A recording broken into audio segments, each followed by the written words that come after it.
برادران ملت اسلامیہ، السلام علیکم ورحمۃ اللہ وبرکاتہ۔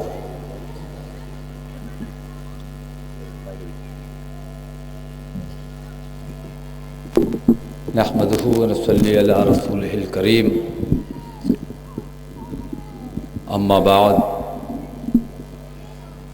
فاعوذ باللہ من الشیطان الرجیم، بسم اللہ الرحمن الرحیم۔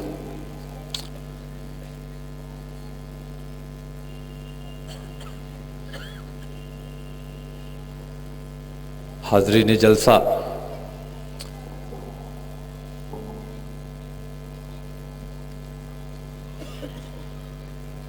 آپ کے عظیم الشان شہر میں پہلی بار حاضری ہوئی ہے،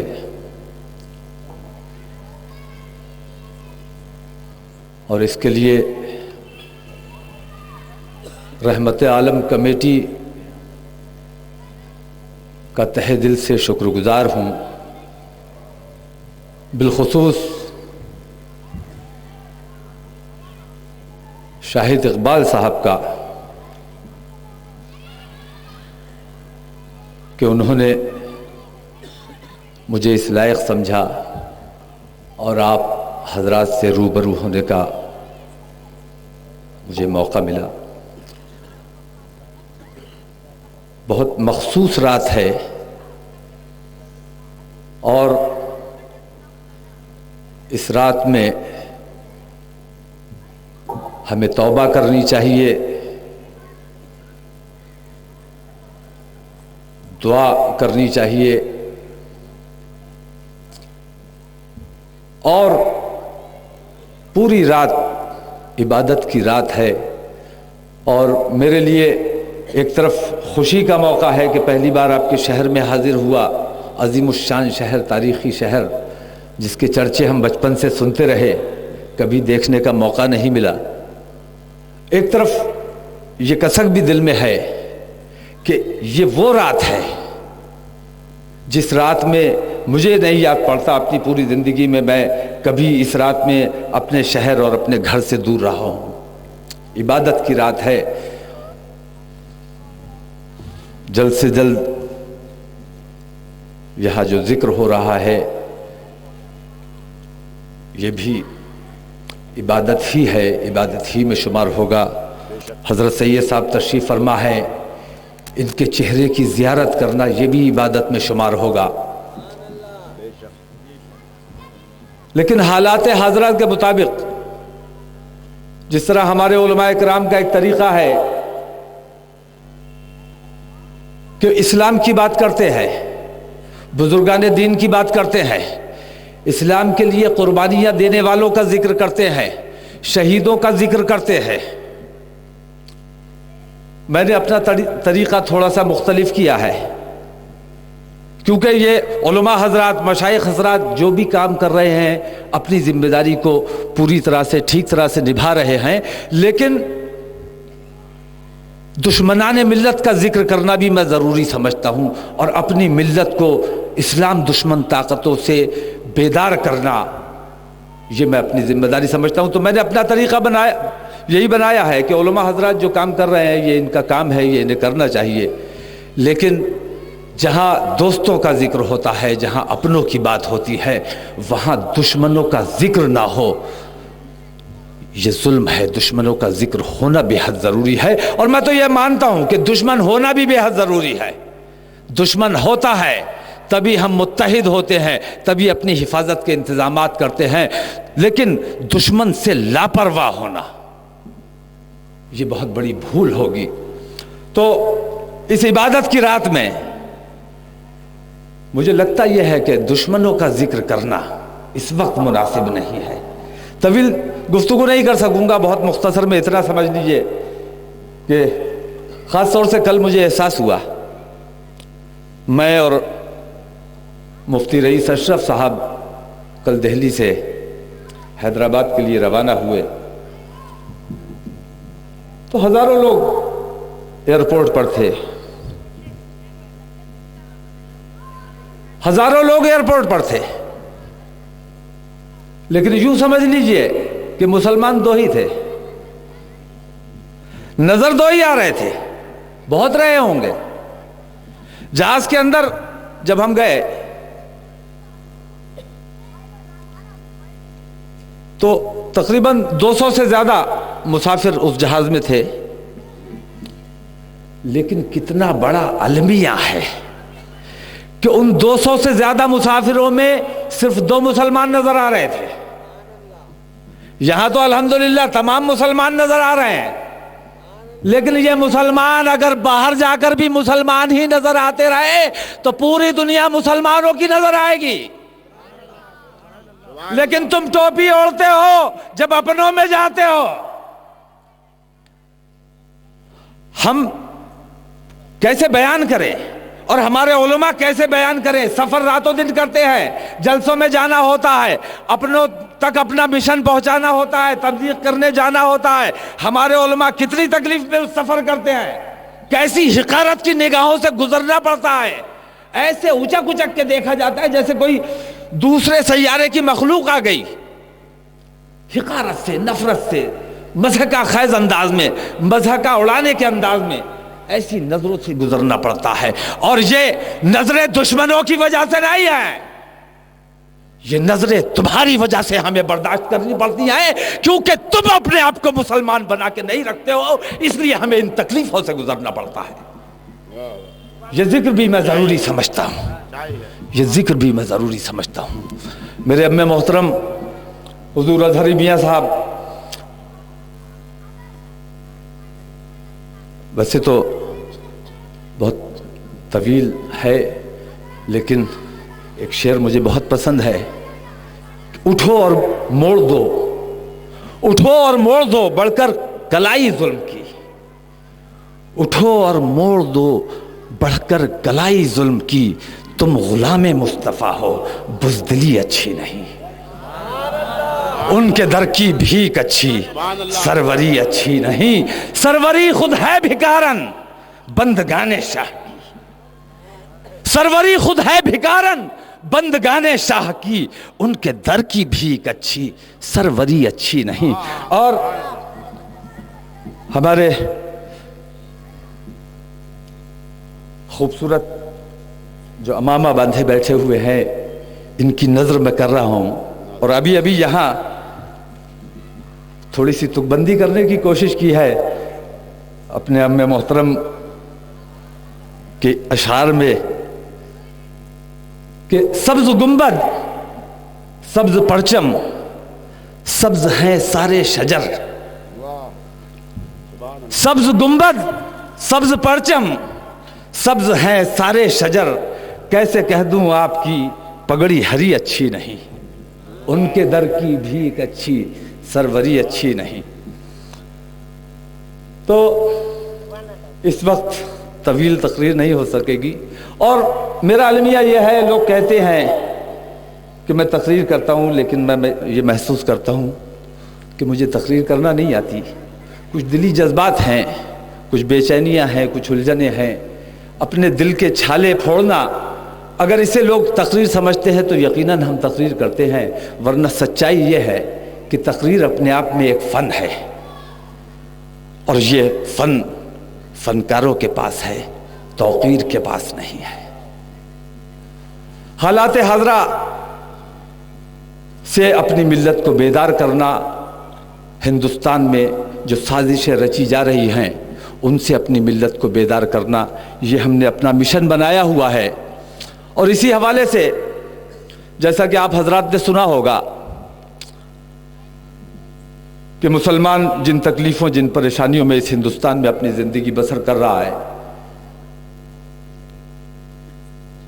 اس کے لیے ہم نے اتحاد ملت کونسل بنائی اور مسلمانوں کے مسائل کی لڑائی لڑنا شروع کی.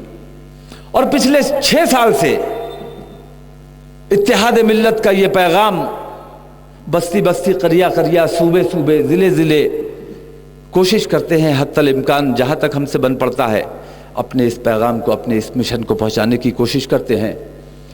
کیونکہ الحمدللہ اعلی حضرت کا خون ان رگوں میں دوڑتا ہے، اور اعلی حضرت کہ زمانے سے آج تک الحمدللہ جس وقت جیسی خدمت کی ضرورت پیش آئی ہے ہم نے کبھی کوتاہی نہیں کی ہے، اور انشاءاللہ کبھی کسی قسم کی کوتاہی نہیں کی جائے گی۔ اللہ تبارک و تعالیٰ نے تمام چیزوں سے نوازا ہے، کسی چیز کی کوئی خواہش نہیں ہے۔ اللہ تبارک و تعالیٰ نے عزت سے نوازا ہے، دولت اور شہرت سے نوازا ہے، اور نبی اعلیٰ حضرت ہونے کا ایسا تمغہ عطا فرمایا ہے کہ جس کے بعد بڑے سے بڑے عہدے کی خواہش نہیں رہ جاتی ہے۔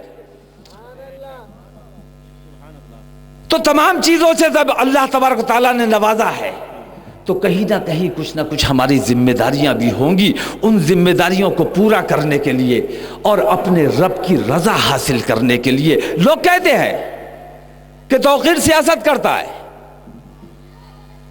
لیکن الحمدللہ ہم سیاست نہیں کرتے، ہم سنت کرتے ہیں، ہم اہل سنت ہیں۔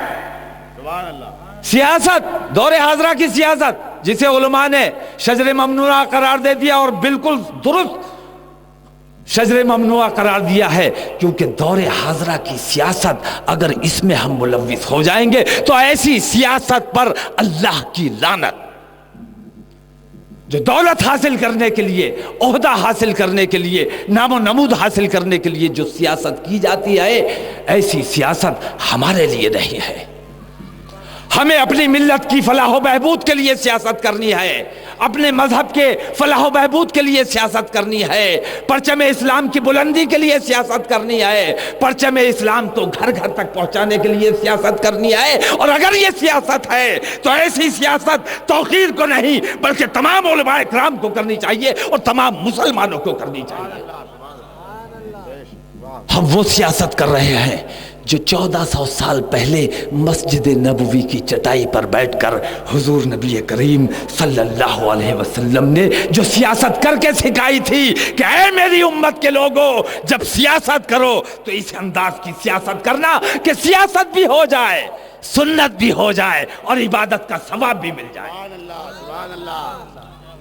تو الحمدللہ ہم سیاست نہیں کر رہے ہیں، کیونکہ سیاست کی جاتی ہے کوئی عہدہ حاصل کرنے کے لیے، ایم ایل اے بننے کے لیے، ایم پی بننے کے لیے، منسٹر بننے کے لیے، چیئرمین بننے کے لیے۔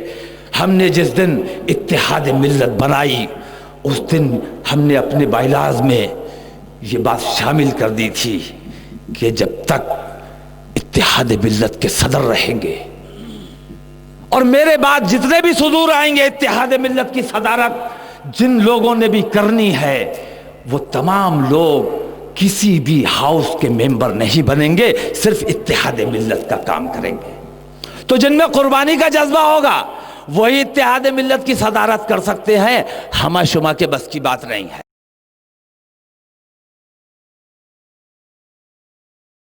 چاہتا ہوں اور آپ کو احساس کرانا چاہتا ہوں کہ آپ کا کام، آپ کی چبھن، آپ کا مسئلہ، اس کے لیے جب تک دوسروں کے محتاج رہو گے کام نہیں ہو سکے گا۔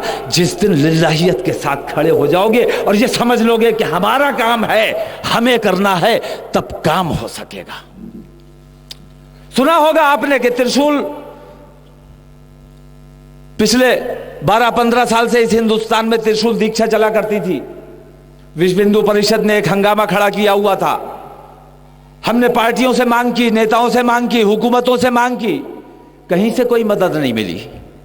اور ملتی کیسے؟ کیونکہ ہمارا بھی طریقہ غلط تھا۔ مانگ ہم کس سے کر رہے تھے؟ جو خود بھکاری ہیں، جو خود محتاج ہیں، اور جس سے مانگنا چاہیے، جس سے مانگنے کے لیے ہاتھ اٹھاؤ اس سے پہلے مانگ پوری ہو جاتی ہے۔ اس سے مانگنے کے بجائے ہم یہ سمجھ رہے تھے کہ یہ طاقتور ہیں، یہ حکومت چلاتے ہیں، یہ ہماری مدد کریں گے۔ کوئی کچھ نہیں دے سکتا، دینے والا ہے سچا ہمارا نبی۔ کون دیتا ہے؟ دینے کو منہ چاہیے، دینے والا ہے سچا ہمارا نبی۔ تو ہم نے تمام کے آگے ہاتھ پھیلائے، بھیک مانگی کہ مسلمانوں کے ساتھ یہ ظلم ہو رہا ہے، مسلمانوں کے دل میں احساس کمتری اور احساس عدم تحفظ پیدا کرنے کے لیے یہ پروگرام چلایا جا رہا ہے۔ آپ سیکولرزم کی بات کرتے ہیں، آپ مسلمانوں کی حمایت کی بات کرتے ہیں، آپ کی ذمہ داری ہے اس مسئلے سے نجات دلائیے۔ کہیں سے کوئی مدد نہیں ملی،